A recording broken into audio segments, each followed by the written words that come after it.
Cinderella, Stories Around the World by Kari Meister. Little Burnt Face, illustrated by Carolina Faris. A fairy tale from the Micmac tribe of North America. Once upon a time there lived a widower and his 3 daughters.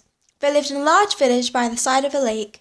The oldest daughter was mean. The middle daughter thought only of herself, but the youngest daughter was kind and good.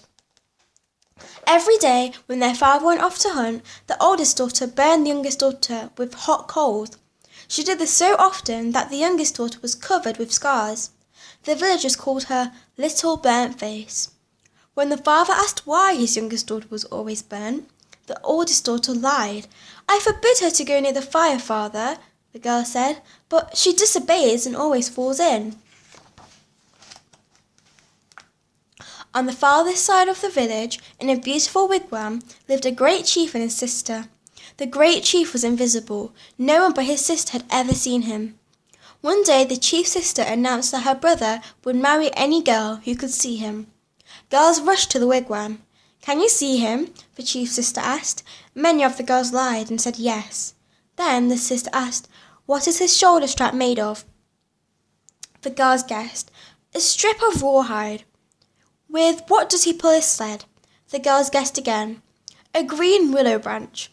Then the chief's sister knew they had not really seen him. The next day, the widower's 2 older daughters went to the chief's wigwam. Little Burnt Face wanted to go too, but she had nothing to wear but rags. So she ran into the woods and peeled bark from the birch trees.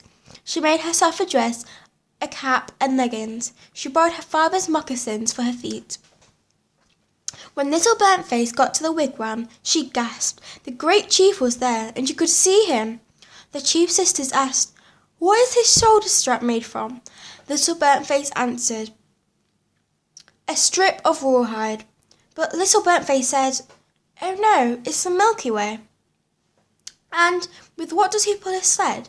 The older girls answered, "A green willow branch." But Little Burnt Face said, "No, it's a rainbow." The chief's sister exclaimed, "You have truly seen him." She bathed Little Burnt Face with dew, and the girl's scars vanished. The great chief also changed. He was no longer invisible. Little Burnt Face and the great chief married. The whole village is celebrated, except for the widower's 2 older daughters. They were driven from the village forever.